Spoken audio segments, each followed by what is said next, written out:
I saw it as connecting all the movements for justice in the city and around the country. Because any time that the people stand up and fight back for justice, the state and the police are there to put them down. Yeah, no, that's true.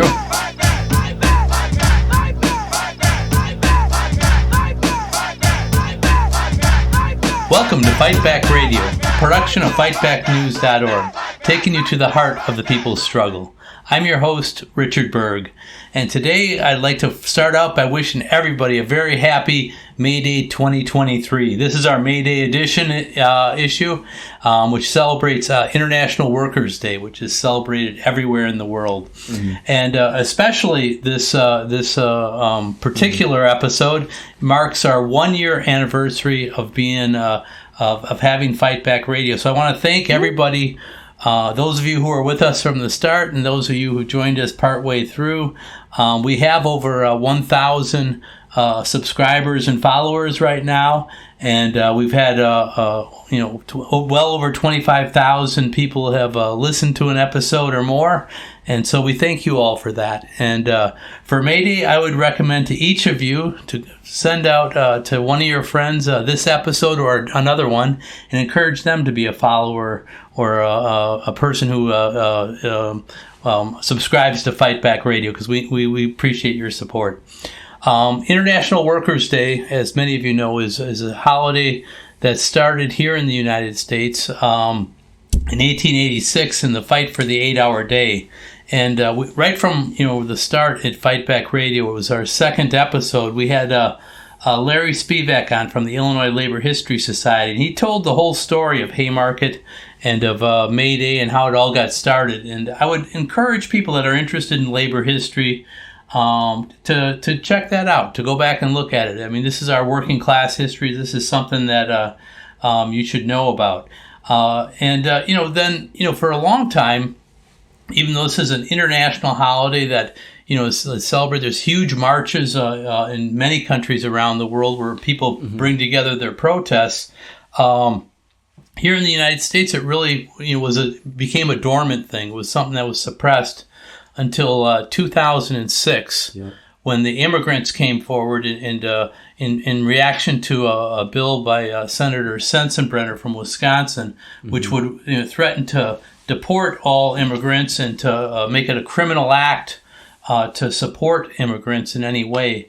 And so we had the mega marches then. And ever since then, May Day and International Workers' Day has been tied to the fight for immigrant rights.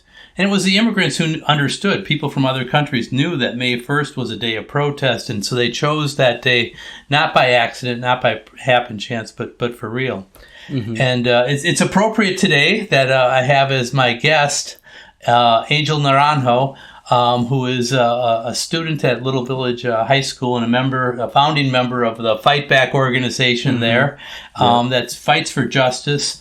Here in Chicago at Little Village, and we're going to be talking about a trip that Angel just made to the border of Mexico and the United States. But before we get into that, I wanted to just ask you, Angel, since you come from an immigrant family, for sure. What do you think of May Day? What's your take on May 1st, International Workers' Day? Well, thank you, Richard, for providing me the opportunity to talk about it.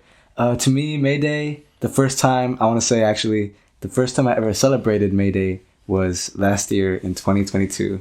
So about to be exactly a year, the first time I ever celebrated it. Oh my gosh. And it was absolutely amazing. I didn't even know it existed, to be completely honest with you, before then. But once I learned about the history and learned about the mass movement of immigrants that brought it back to the United States, that revitalized the movement, it became like a very personal thing. And to me, May Day is... First of all, it's an international working class holiday, and so that in itself makes it extremely important. But it's also a day for us to reaffirm our commitment to the struggle, to the fight of workers, for justice, for an end to discrimination and exploitation, and specifically to the struggle of oppressed nationality peoples in the United States and around the world for freedom. Oh, that's wonderful. And that's... I don't think anybody could have said it better. That's very good. Thank you. I want to ask also, though, let's dig into it a little bit here. you're a high school student, so you're a new activist, and how did you get involved in all this stuff? I mean, it's not most people that are 18 years old aren't being interviewed on Fight Back Radio. Yeah. So, what was your entrance into activism? Yeah, I think it's truly amazing, looking back sometimes, because it's hard to even imagine that it really happened. It's a process. That's what I'm trying to say, how I got involved in the movement.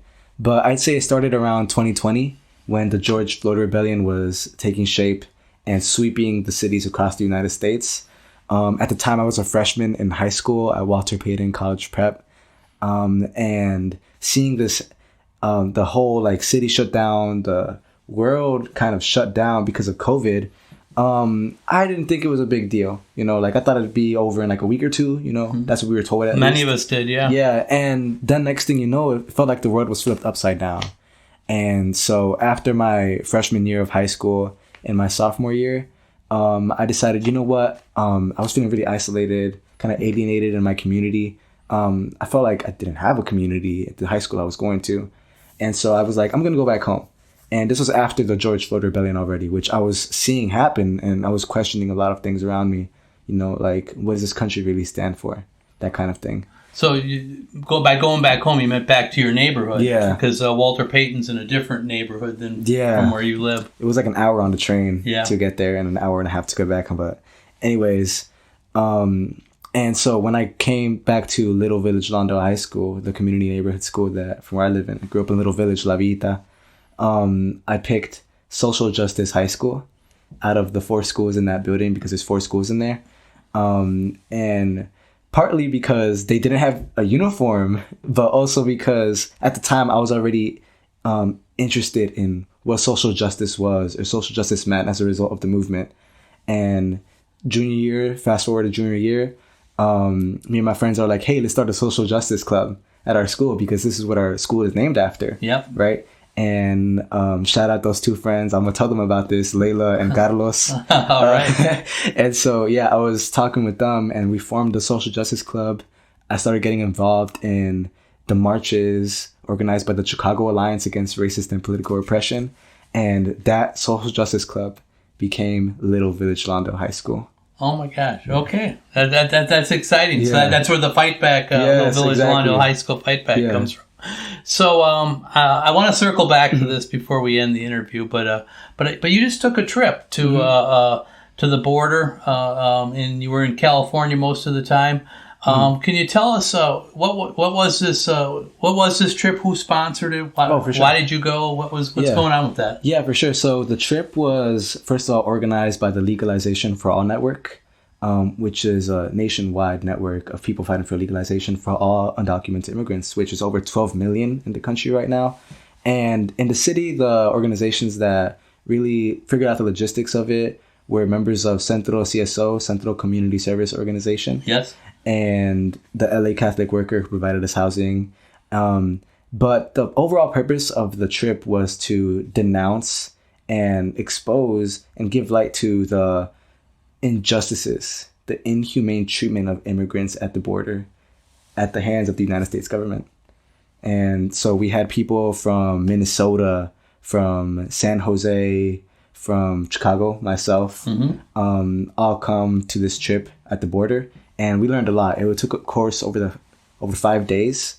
And I couldn't stay the whole time, but it was an eye-opening and life-changing experience. Well, let's dig into it a little bit. And for our listeners, we'll put in our show notes the contact information for Legalization for All. So if you want to know more about them, you can get in contact. But so you first traveled to Los Angeles, right? So your first day was in Los Angeles. Why don't you walk us in? So here you are, a Chicago guy, a high school student from Chicago in LA. What happened that first day? Yeah, so on the first day, my flight was delayed because there was a storm going on. There was a storm going on in Chicago, so I actually didn't leave the airport until 11:30, and I got there 3 or 2 a.m. LA time. But I was picked up by one of the organizers in CSO, very dope person named Avery, awesome, and they drove me over. And later I learned that the delegates from Minnesota and from other places got their flights canceled or delayed. And so it was really just me and another delegate from San Jose, which is part of the Silicon Valley Unemployment Committee. Yeah, so they're awesome. They're doing work over there. And so it was just me and this delegate, my friend named Druzy. And we got a personal tour by the co-founder of the Brown Berets there, Carlos Montes. Carlos Montes, yes, who's been on Fight Back Radio before. Exactly. So. And so that was awesome, getting to meet him in person. And he just gave us a personal tour of East LA, and more specifically Boyle Heights, where the Chicano movement in East LA really blossomed and grew out of. And so, we took a tour of the Museum of Social Justice, La Plaza de Cultura y Artes, and we saw a load of murals in the neighborhood.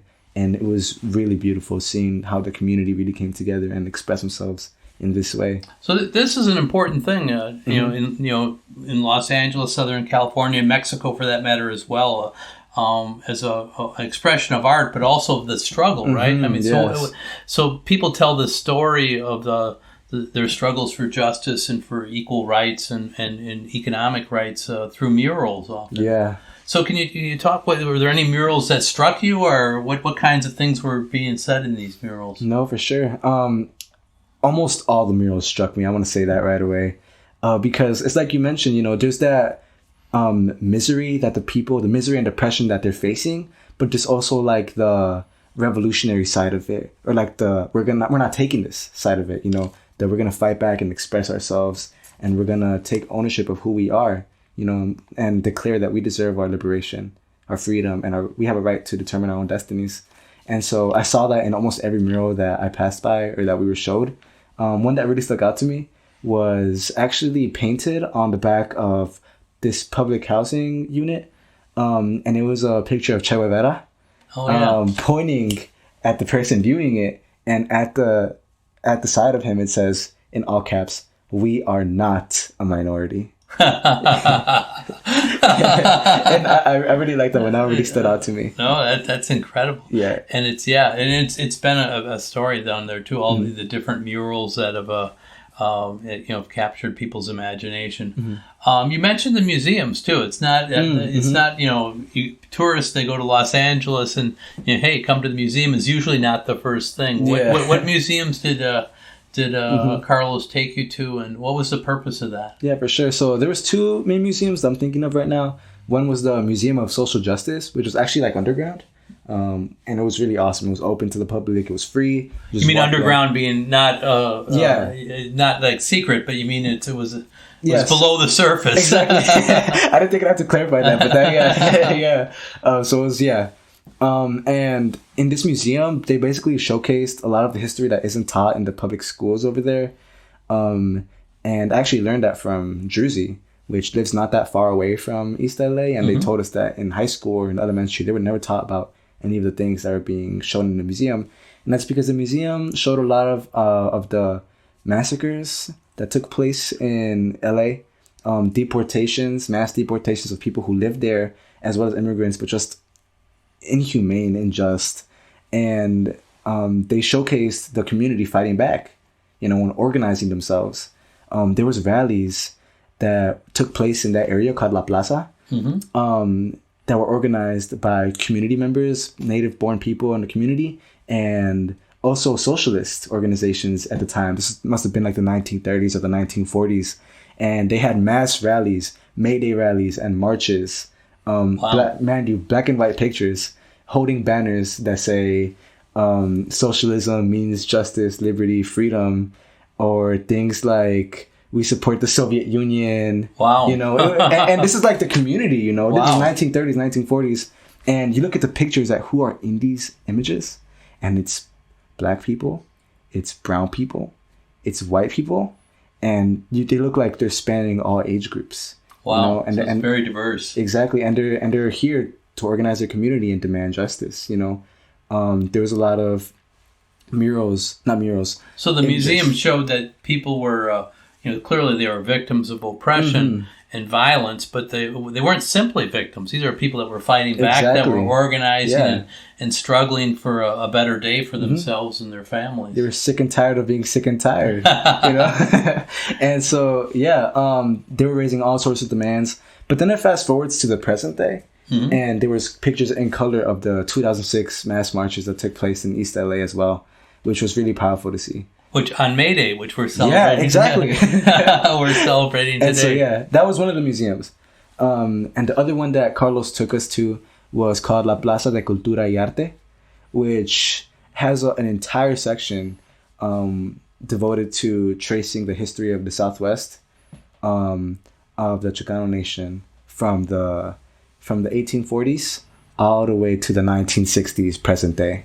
You know, there was a section in there called Hostile Terrain, which was dedicated to documenting the experiences of undocumented people and treacherous conditions that they have to face crossing the border in the search of a better life, you know. And at the end of that exhibit, like I said, it spans all the way to the 1960s. There's actually an area that talked about the Brown Berets and the East LA walkouts and the Chicano movement in the 60s. And there was a quote by Carlos Montes on there. So your tour guide is quoted in the museum. and then it was funny because under the quote, there was like a picture of this high school student. It was kind of implying that that's the person who was saying the quote, but it was not Carlos. And Carlos was like, that's not me. He's like, they got to put me on here. But I want to say the quote. I don't know word for word, but the essence of it was this. Carlos was talking about, you know, we're taught about the American dream, you know, listen to the teachers, read all these books, and you can make it or do whatever you want.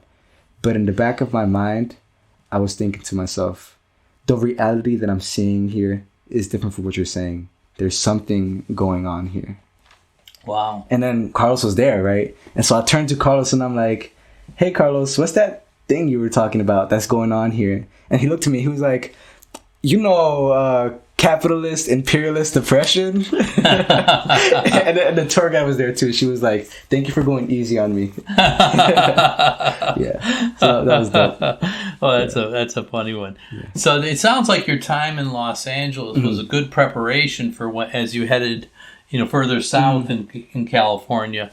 And so the next day you went to San Diego, am I right? Yeah. So could you tell us a little bit about what the tour did in San Diego? Yeah, for sure. So the first day we spent in East LA, Boyle Heights. You know, like I said, most of the people weren't there yet, so we were just really getting a tour. But after the entire group came, you know, second day they got their flights. They were very determined to make it, so I really appreciate them for that. And we kind of all went to San Diego as one group, but we're split into two. And I don't have my passport yet. I didn't get it in time, and so I wasn't able to cross the border, but that's what we were there for. We were heading to the border. One group was going to cross over to the Tijuana side of the border, and I stayed on the San Diego side. But before we left, we all got a tour of Chicano Park in Barrio Logan, or Logan Heights, what they call over there, the neighborhood in San Diego. And it was absolutely beautiful, you know. Same feeling as what was going on in East LA. You know, you see the oppression and the misery that people are facing, but also how they're coming together and fighting back against that oppression. You know. So how are they doing that? Tell me a little bit about the park. What is that? Of course. So it's actually funny that we're recording this today because yesterday, April 22nd, was the 53rd anniversary of Chicano Park. Chicano Park Day. Oh my gosh. And April 22nd, 1970 marked the day that the community of Logan Heights and other neighboring Chicano communities came together to occupy the space that is now known as Chicano Park. Because originally the city wanted to turn it into like a dumping site, you know, but the community wanted it to be a park. And one day, I forgot the exact name of the student, but there was a Brown Beret college student who was walking past the area and saw bulldozers in the spot. And so he asked one of the workers, hey, are y'all building a park here? And he looked at him, he was like, no, we're not building a park here. And when he saw what was going on, he began to run to the college campus. And mind you, this is the 1970s, right? Before phones, social media, all that technology. Yeah, I remember. And so along the way to the college campus, he's telling everyone he sees on the streets about what's going on in that spot. And within a few hours, over 300 people were gathered in this location with their picks and their shovels, and they occupied the space for 12 days. And wow. Because of that struggle, they won, and that place is now known 52 years later as Chicano Park. Oh my gosh, that's fabulous. That's quite a story. It's wow. beautiful. So so you went to Chicano Park, and what other kinds of things happened while you were there? What did you see? What does Chicano Park look like right now? Yeah, so a lot of greenery, but the most thing that stood out to me was that the fact that it's under like a highway, so all the pillars that hold up the highway, the columns, are covered in murals and art. The murals that we were talking about, So it's going back to the same thing of this, telling the history of the struggle through murals. Yes, exactly. And it was absolutely amazing. Like, you can stare at these for hours and hours and keep noticing new things in the murals. And the tour guide who was telling us about Chicano Park actually told us that the murals did that very intentionally, because they knew that the youth of the community weren't really able to get a college education. And so they brought that education out into the streets in a popular form through art, so that people can still learn their own history in the park. Yeah, that makes sense. The original muralists, I know, were conscious of that too. They actually studied the murals of the Catholic Church, because they were because most of the peasants back in feudal days were illiterate, and so it was the way of telling the story that they wanted to tell, which was not the story of the struggle, but the story of Catholicism, was through murals. Yes. And so like Diego Rivera and Siqueiros Orozco, these Mexican muralists studied the Catholic Church first, and then they went off and did their brilliant work. Yeah, so it is good. I like that you mentioned that, because I should have talked about it. But when we were in East LA, Carlos also took us to this spot that was kind of hidden. We took an elevator to get up to the top of the building, the roof. But you look in the distance and there's this faded piece of art, and he told us this is art made by Siqueiros. Oh wow! And it depicted like a Native American crucified with a bald eagle atop his head, and revolutionaries in the distance pointing at it with their rifles. Oh my gosh! And it was covered up by the city. That's incredible. Yeah, it does. I know he was deported from the United States, deported from Mexico. I think he was deported from Argentina and Uruguay as well. I think it's 5 countries. I'm not sure of this, but I would recommend to our Fight Back Radio listeners if you're interested in murals, to Mexican murals, to check out Siqueiros. There's a book in English by Philip Stein that maybe we can put that in the show notes too. Awesome. That I would recommend. But yes, it's an important part of the history and the struggle. So okay. So let me ask you. So you were in San Diego, and then you guys split up. And some went to Mexico, to the other side of the border, and you see it your delegation split in half. So you stayed in the San Diego side. What the other delegates? What things did they see? What kinds of things? What did you hear about that? For sure. So yeah, like I mentioned earlier, they were on the Tijuana side, so just on the other side of San Diego. And something that I think is important to mention is that talking to the people in both communities, they mention how Tijuana and San Diego is essentially one city or one culture divided by the Trump wall. Wow. One of the youth that we talked to at Chicano Park in the museum next to it is part of the Aslan Youth Brigade. So we met some of the Chicana youth. And they talked about how their family literally goes to have dinner on the weekends. They cross the border over to Tijuana and they just come right back, because they have families such close there, in a community that's so like together, but it's divided by this wall, And so the people who went to Tijuana got to see that firsthand. They visited deported veterans on the Tijuana side. They visited the Casa de Luz, which is a LGBTQ plus collective. They call it collective instead of shelter because it enforces like it echoes the community aspect of it. It's a living space that focuses on providing housing, access, and food to immigrants, at the border. And it was absolutely beautiful. They told me they got to actually be nearby Friendship Park, which is this place that has historically been used by immigrants on both sides of the border to meet, communicate with each other. They could touch each other, slip gifts to each other, through Friendship Park. But with the new Trump wall, they're not even going to be able to see each other, So these are ways of, you're talking about ways that, the people, through the collective or through the Friendship Park, they're or trying to bring people together. Yes. And Trump and the United States government does the opposite. It tries to divide us and keep us apart and keep us, keep splits up families. Yes. But also even not just families, just people who are, friends, or our ability to meet potential friends, people that you could never, because they can't come across, whatever. They can't go to San Diego and say, hey, what's going on with, Exactly. It was closed during the pandemic, and it hasn't been reopened since.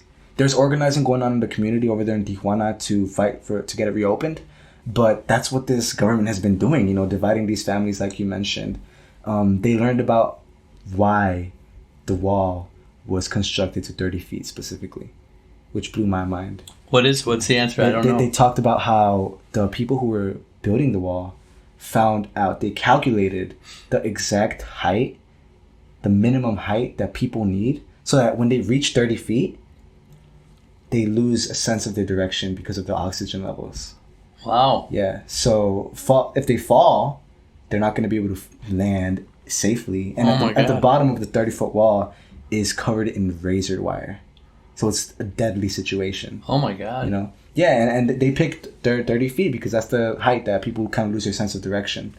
So you got to see how intentional it was, and just how inhumane it is. The wall extends even out to the coast and the beach into the water.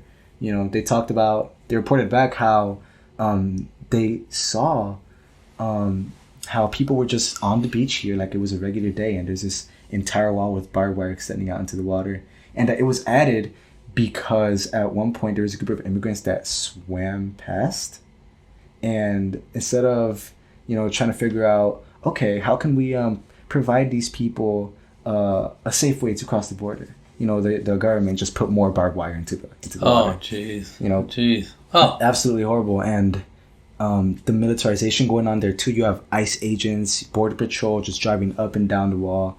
You have tower systems built by military contractors. It's horrendous. So on the okay, so some of the people went to Mexico. You were in San Diego, but then you marched. You took a hike. You told me, to the border, and that's where you saw some of this kind of stuff. And so what's the goals? What do you hope to come from this trip for the legalization for all people? It's like there's maybe you can talk a little bit about the circumstance, about what leads people to want to immigrate to the United States. I remember George Bush would say they love our freedom, whatever, blah blah blah blah blah.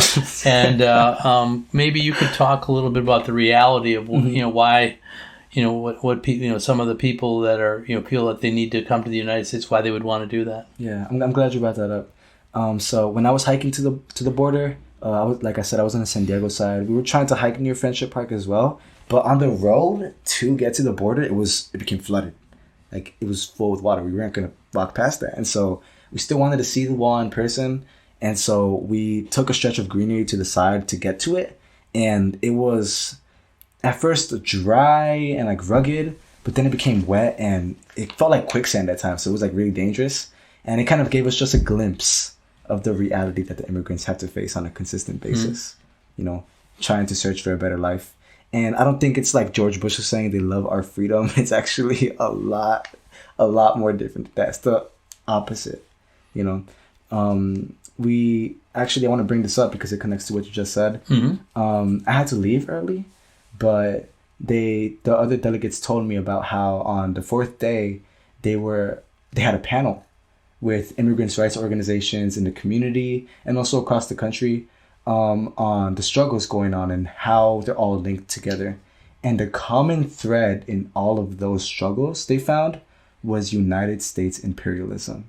That was the common link. They talked about how there were some people from El Salvador that were on that panel. They talked about the struggles going on there and how the United States government literally props up and funds a right-wing government in Latin American countries like El Salvador. Yep. And the conditions are extremely similar to the United States in the forms of mass incarceration and all these things. And so it makes it so that people living there are in such poverty and devastation that they have to leave their countries. But they're met by a 30-foot wall and border patrol and death. Oh, that's terrible. Oh. So, I mean, a lot of our Fight Back Radio listeners know I'm in the labor movement. I've been involved in that for my whole life.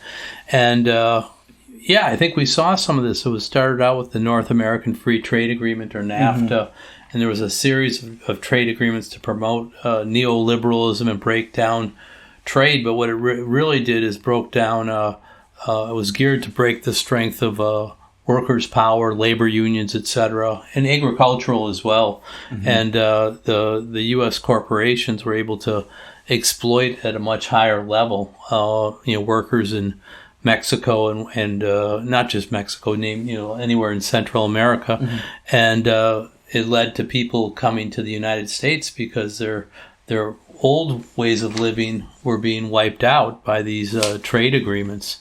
And at the same time, factories and places in the United States where we had good standards of living and strong unions were also being wiped out. And so, yeah, I mean, you saw that it was bad for everyone except for the people that rule the world, the imperialists, as you said. So that doesn't surprise me at all. For people that, you were on this side of the border, so people that succeed in coming to the United States and find jobs and whatever. There's so now they found the land of freedom and democracy. Everything's all cool for them. Or I mean, can you talk a little bit about the history of Chicanos and or not just the history, the present as well, and even people that have papers often don't have full equality. Could you speak a little bit about that? No, for sure. Yeah, I'm reminded of the youth that were part of the delegation that they got to meet with. Like I said, I had to dip early, but they met some youth from Guatemala who traveled to the United States, and they talk about how, remember, these are some high schoolers, younger than me. A lot of these youth, and they talk about the reality of having to balance high school, barely coming to this country, and working at an extremely young age to provide for their families, to make sure that there's food on the table. Yeah. These are like 16-year-olds. Yeah. And so the reality is, like you talked about, it's not just the history, but the harsh reality today is that these people are they're exploited like hell.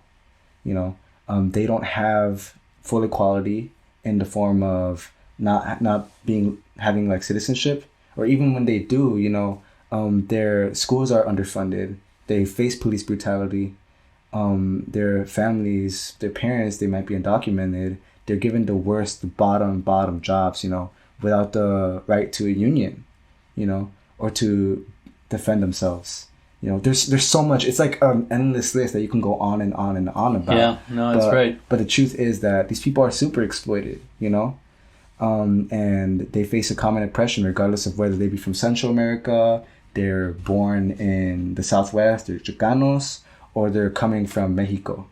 They all face a common oppression in the Southwest that we call Islam. So the Legalization for All network, what's the answer to this? What do you what's the call? I mean, the name sounds like changing laws or whatever. What are your thoughts on how to deal with this? What kind of demands should we be raising? Yeah, for sure. So Legalization for All is basic, but as we've seen in the history of this country, it's been a demand for so long and it hasn't been granted yet.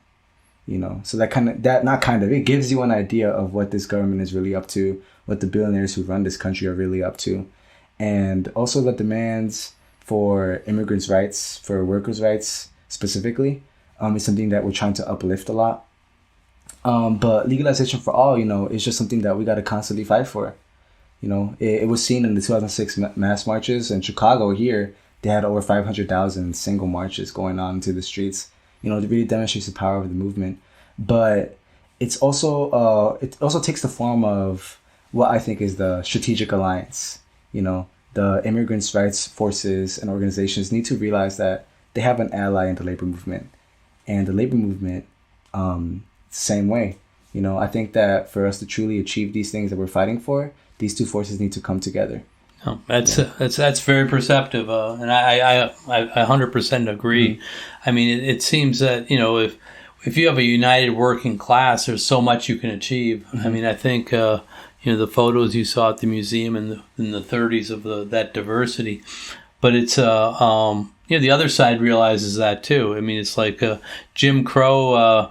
For decades and decades, a century, as a matter of fact, you know, kept black and white people divided. Mm-hmm. And if you have one group of people with less rights, it's an anchor on the rights, wages, benefits, everything of the higher group. Mm-hmm. And the same is true with you know, Chicanos and you know, people, you know, any oppressed group in the United States. If you have people, you have these rights, you have those rights, and then we're fighting over jobs or what you know, I can pay you less than me, and so, you know, whatever, all that stuff just puts a downward pressure on all of our standards of living, and, you know, the rich people go laughing all the way to the bank on us. Fighting for scraps. Yeah, that's right. You know, fighting for scraps. But when we're united, you know, black, white, brown, working class and other, you know, progressive peoples, there's nothing we can't accomplish. Exactly. I really believe that. Yeah.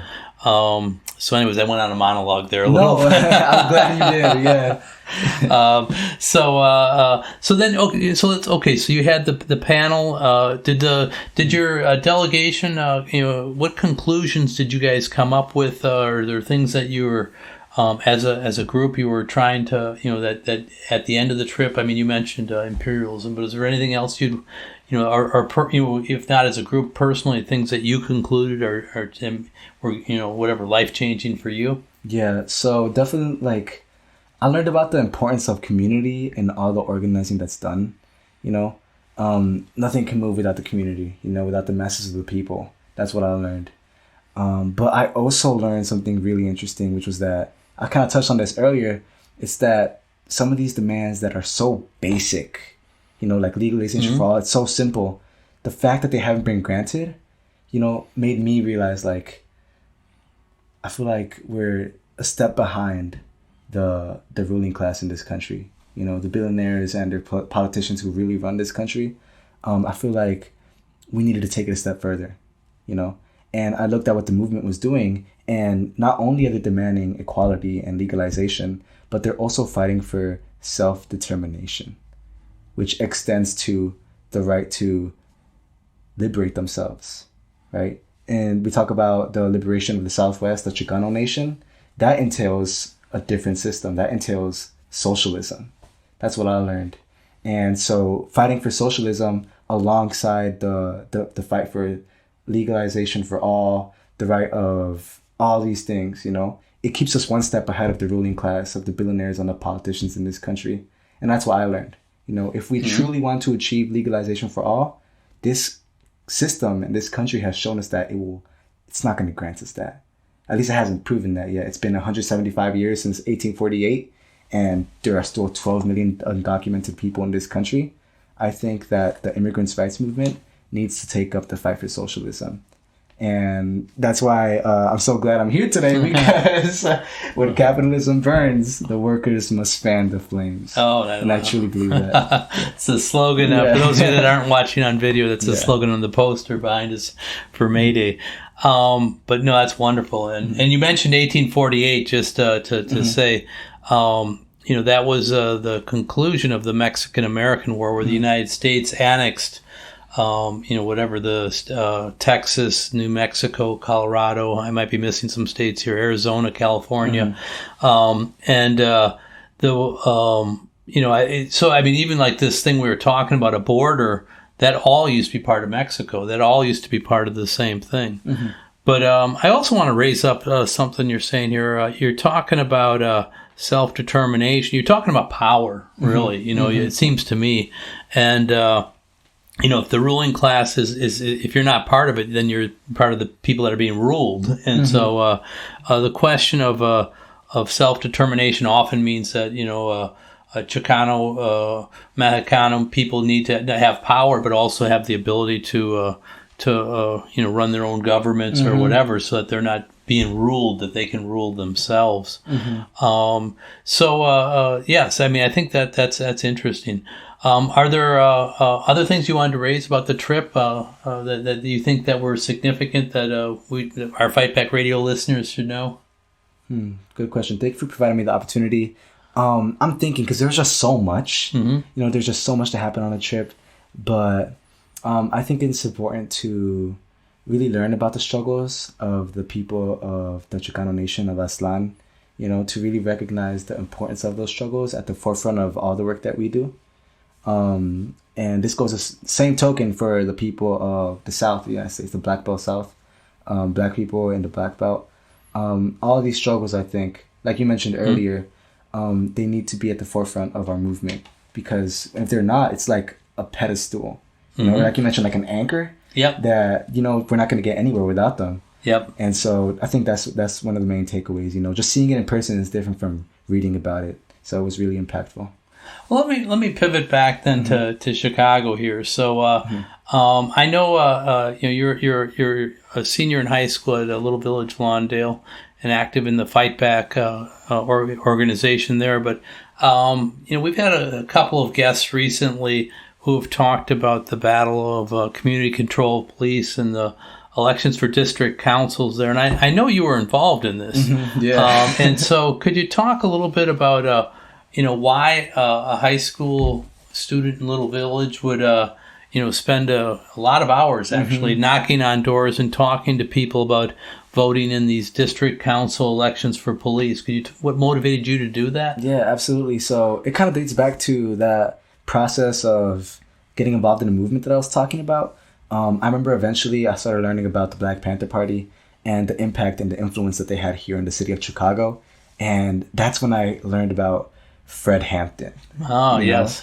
And it was just so inspiring to me, because I saw this man and I'm like, he's so young. He was a leading member in the Black Panther Party, and he fought relentlessly for socialism and Black liberation. And that just, when I learned that, I couldn't get it out of my head, And then I saw how he was killed because he was fighting for these things. So for our Fight Back Radio listeners that don't know, Freddie Hampton was the chairman of the Black Panther Party here in Illinois, was murdered by the police, and it was they said it was self-defense, but there was hundreds and hundreds of bullets going in. In fact, the Sable Museum, they still have the door with it's just riddled with bullets. You can go look at it here in Chicago. But he was murdered is the bottom line. And you're right, he was very young. I think he was 19 years old or 20. He was very young. I forgot how old he was. But he was not much older than you are. But it was...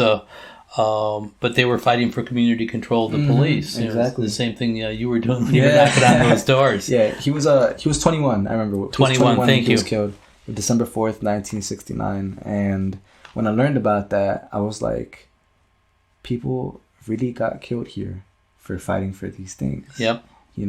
And in my head at the time, I was like, we gotta pick up where they left off. We gotta fight for these things, because the way I saw it, the police, it wasn't like a narrow issue.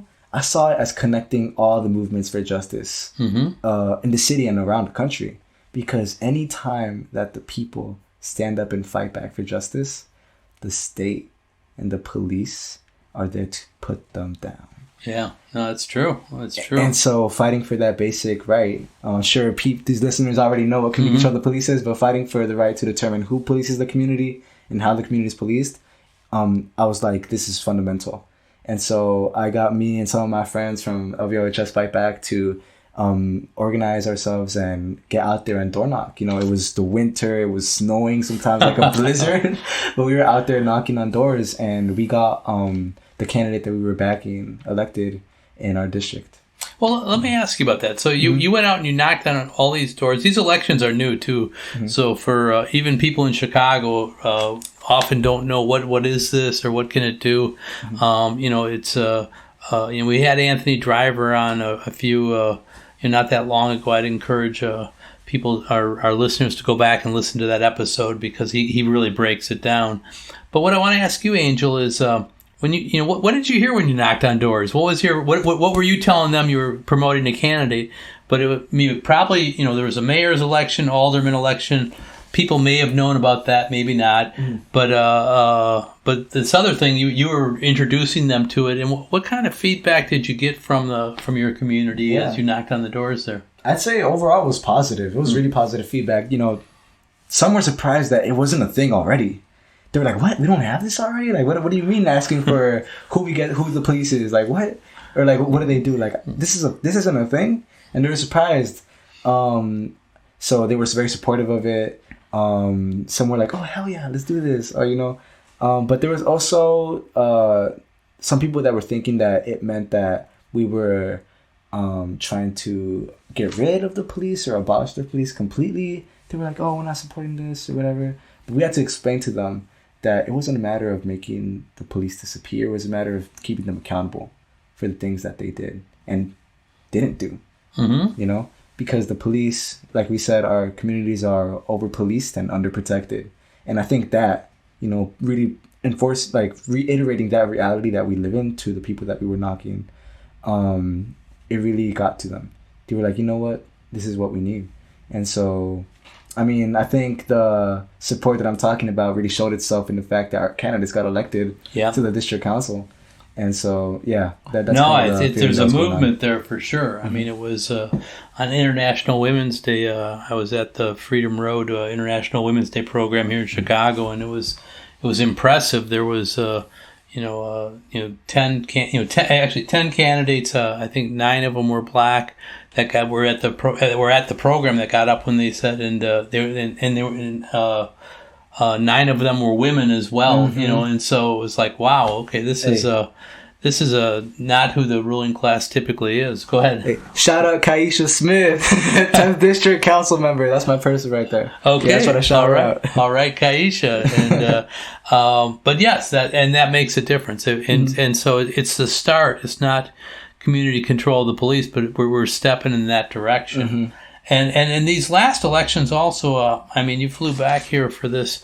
There was a election for mayor between Paul Vallis, who had been the former chief of schools here, CEO of the Chicago Public Schools, but he also was the architect of wiping out public education in New Orleans, and he also did things to hurt public education in Philadelphia, Bridgeport, Connecticut, and Haiti.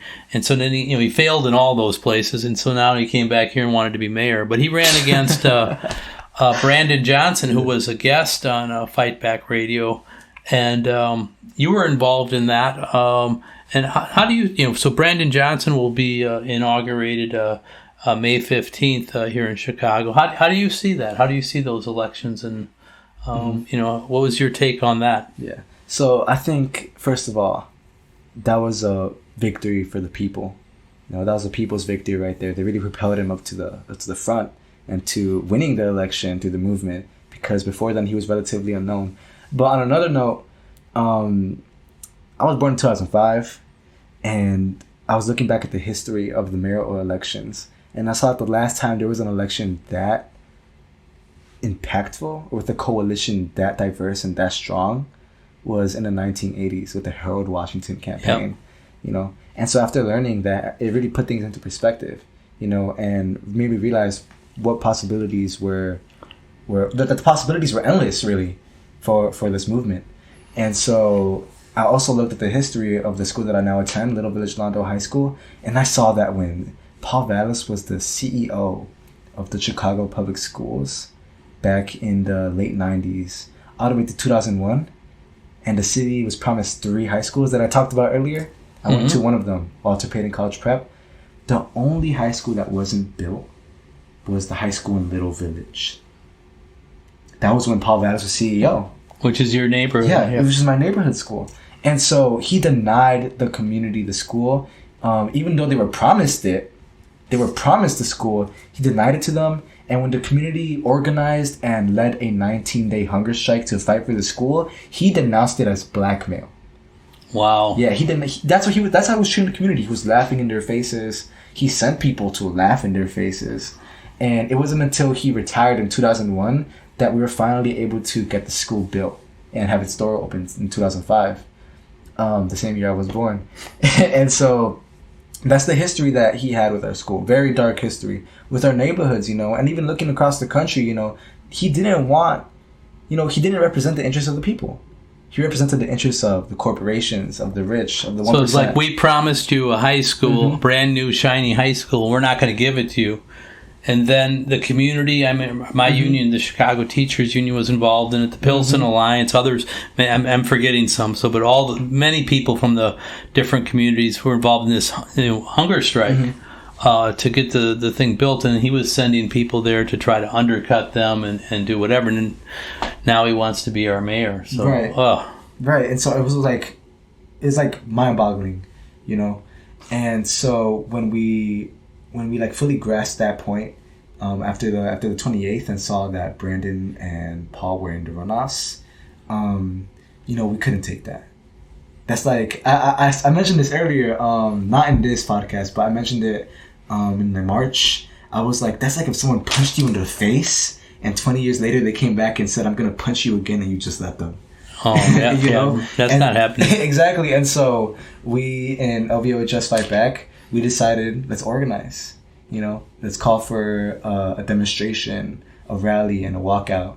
To show the community and the city that we're not taking this. And so we made a flyer.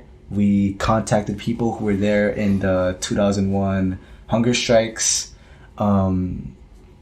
All over the community, people who knew the dark history that Paul Vallis had with our school. We rallied pro-Brandon supporters, organizations such as the Chicago Alliance, Mientras haya amor hay esperanza, Mothers and Families United for Justice, Unite La Villita, also SDS at Chicago, at UIC. And we called for a walkout on the 30th, and we pulled it through. So all the students walked out of classes? Yeah, we had hundreds of students walk out, and around 100 rallied and marched with us. So we took to the streets of the neighborhood. We went down Costner, which is the street that our school is on, and we actually stopped by an elementary school called Zapata. Right? And we rallied with the young people there too as well, and they were like so supportive and so happy to see us. And finally we marched back to the park nearby our school, Petrowski Park, and we gave out information on Paul Vallis and the dark history and Brandon Johnson. And then fast forward a week later to the April 4th election, and you see that there's a 30% increase in the youth vote from 18 to 24 years old. Well, you had something to do with that. Yeah. You should be proud of yourself. Yeah, we had something to do with that. And youth, the polls here show that youth overwhelmingly voted for Brandon Johnson. So, well, let me ask you though. So, okay, I mean, certainly, given Paul, you punched Paul Vallis back. I think you punched him in the face. Yeah. But what's your view of electoral politics? So, okay, is this our way forward? I mean, we just keep electing more. I know Brandon. He was on our show here, and like I say, he worked in my union, so is somebody I'm familiar with, and I hope for good things for him. But my question to you is, do we just elect a whole bunch of Brandon Johnsons? Is that what's been lacking the last 200 years, or what's our path to change here? What do you? How do you view electoral politics? Maybe is a real question. That's a good question. So the way I view it, unlike most people who just immediately disregard it, I think there is some value in it. Especially if there's like some very valuable reform that affects Black and brown working class people, or if there's a very big difference in the candidates in terms of where they stand. Do they stand with the oppressors, or do they stand with the oppressed? And Brandon, he came out of the movement. He came out of he was a teacher, he was in the CTU, and so he came out of that movement. And as I mentioned earlier, it was that same movement that propelled him there, And in my opinion, or this is actually just a fact, the movement brought him in. The movement has the power to take him out, But the way I see Brandon is he's an ally. He's an ally to the movement.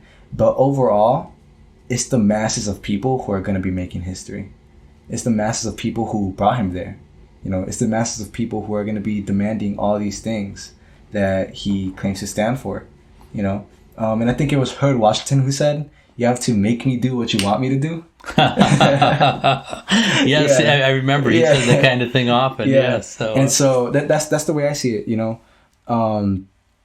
The people are going to be the ones moving this now. It's just more favorable terrain, more favorable conditions, if you might say. That's the way I see it. No, I think that's perceptive. I really do. So our time is starting to wind down. Where this has been, I've enjoyed this. I've learned a lot about legalization for all, and just for our Fight Back listeners, we'll put in the show notes. I know there's been some articles written about the trip. The legalization for all trip to the border. We'll put some of those articles into the show notes, and other, some of the other organizations that Angel has mentioned here, we'll try to keep people contacting that. But before we end, I want to ask: is there anything that we didn't mention here, or anything that you want to underline before we end the interview? That's a really good question. So, off the top of my head, from what I talked about earlier, I can't really think of anything specifically, but in the spirit of International Workers' Day and in the spirit of struggle, I'd like to make a call for action to everyone listening to this podcast or who may have just heard it for the first time. And that is to join the movement, join a revolutionary organization, root yourself in the working class. And if I may plug, because I'm a member of Freedom Road Socialist Organization myself, join Freedom Road Socialist Organization in the struggle for national liberation and for socialism for all oppressed and working people. Wow. So we'll put Freedom Road in the show notes too. That's a good way to end the interview. Thank you, Angel, so much for being our guest on Fight Back Radio, and thank everybody. Happy May Day to you. It's hopefully you've been to a march or a program this weekend. If not, go to one. May 1st is actually May Day. Here in Chicago, if you're there, there's going to be a memorial at 4:30 at the Haymarket Monument. And I know we're dropping this after our big march, so I know Angel and I will both have participated in a successful May Day march. This for this too. But just to say though, if you want to reach Fight Back Radio, you can at richard.fightbackradio@gmail.com, and we encourage people to send us your comments on what we can do to make this better. I want to thank everybody. It's our 1 year happy birthday, Fight Back Radio. Hey, there we go. And thank you all for being with us through this whole time, or if you joined us halfway through, we really, really appreciate that. And just to say, I want to thank our production team, which is Dodd McColgan, Shane Tremley, Vince Olson, and now joining our team is going to be Natalie. He's giving a claps to. Yes, I'm going to kill Natalie's last name. She's going to be mad at me though. No, go ahead. Natalie Pranas. There you go. And so hopefully I got that right, Natalie. Mm-hmm. But yeah, thank you all for your support for Fight Back Radio, and for May Day. I would suggest why not let people turn somebody else on to Fight Back Radio. That's a good act to help build the movement. Yes. And this interview I just did with Angel, other people should hear it as well. Mm-hmm. So for our entire Fight Back Radio team, I'm Richard Berg saying until next time, all power to the people. All power to the people.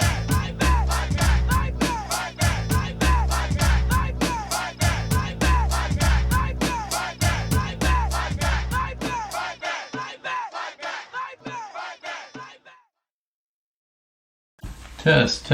Okay, so we were talking about Angel's cats, and he said he has a favorite, but he doesn't let them know about it. Is that right, Angel? Yeah, that's about right. I try to whisper around them.